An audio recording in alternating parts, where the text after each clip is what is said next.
சொல்லி உன் பேர் ஊர் சொல்லி பேசு. ஓம் சக்தி நரிப்பள்ளி. நரிப்பள்ளினா எந்த மாவட்டம்? திருவண்ணாமலை. இப்ப சொல்லு. நரிப்பள்ளியில இருந்து நாங்க வரோங்க. பேரு ஊர் சொல்லி பேசு. கவிதா பொன்னையன்.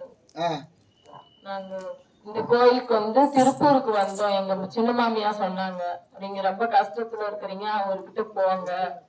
எங்க பையனுக்கு தொழில் இல்லாத இருந்துச்சு, அவரு தொழில் பண்ணி கொடுத்தாரு, அதனால நீங்க போய் பாருங்கன்னு நாங்க வந்து ஃபர்ஸ்ட் தடவை வந்து பாத்துட்டு போனோம். அப்புறம் வந்து கோழி வெட்ட சொன்னாரு. கோழி கூட வெட்டுறது என்ன பிரச்சனைக்கு வந்தீங்க? வேலை சஸ்பெண்ட் ஆயிடுச்சு, 3 கோடி ரூபாய் பணம் கட்டணும்னு சொல்லிட்டாங்க. வேற யாரும் பண்ண தப்புக்கு நாங்க மாட்டிக்கிட்டோம்.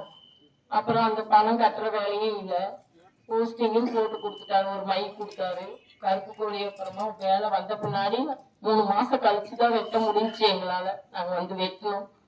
பையனுக்கு வந்து வேலை போய் முடிச்சோம்னா அது என்னாச்சுமா? போஸ்டிங் வந்துருச்சு. உங்க வீட்டுக்காருக்கு வேலை கிடைச்சிருச்சா? 3 கோடி ரூபாய் கட்டணும்னு சொன்ன கவர்மெண்ட் ஆர்டர் அது வந்து அவங்க இல்லைன்னு வந்துருச்சு, தப்பு இல்லைன்னு வந்துருச்சு. நிரபராதின்னு சொல்லிட்டாங்களாமா? சொல்லிட்டாங்க. ஆனா கோர்ட்ல கேஸ் இருக்கு, நடந்துகிட்டு இருக்கு. எப்படியும் வந்துட்டு இருக்கு. பையனுக்கு வேலை போயிடுச்சு. இந்த பிரச்சனையினால பையன் கல்யாணம் பண்ணி வச்சோம், டைவர்ஸ் ஆயிடுச்சு. அப்புறம் அதுக்கு வந்து கேட்டோம், பையனுக்கு வந்து நீ வேலையை விட்டு வந்துடுறா, நீ போய் தூத்துக்குடியில படி, பாஸ் பண்ணிடுவ எக்ஸாம்னு சொன்னாரு. அதே மாதிரி 2 எக்ஸாம் பாஸ் பண்ணிருக்கிறான். செவ்வாய்க்கிழமை இன்டர்வியூக்கு போறான். அதுக்காக சாமியை பார்த்துட்டு போலான்னு நான் வந்தேன்.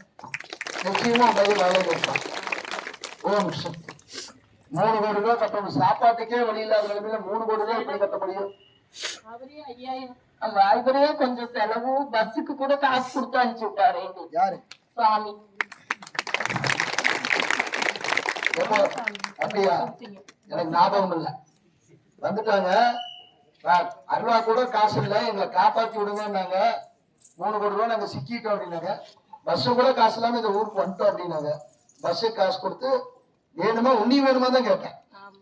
இந்த அதை எடுத்துட்டு போங்க, நமக்கு மையம் கொடுக்குறேன், மையம் கொடுக்குறேன். வேலை கிடைச்ச உடனே நீ வந்து பாருங்க, அமாவாசை கூட உனக்கு ஃப்ரீயா பண்ணி தர்றேன். இலவசமா பண்ணி கருப்பு கோழி வெட்டி அந்த பறி கொடுத்த அந்த 3 கோடி ரூபாய் கேஸ் முடிஞ்சது, வேலை கிடைச்சிருச்சு. உங்க வீட்டுக்காரர் என்ன வேலையில இருப்பாரு? கோஆபரேட்டிவ் பேங்க்ல செக்ரட்டரி, அசிஸ்டன்ட் செக்ரட்டரியா இருக்காரு. பாத்தியா, விதியை மாத்தி கொடுத்தா நம்பிக்கையோட இருக்கணும். இல்லைன்னா திருவண்ணாமலையில நிறைய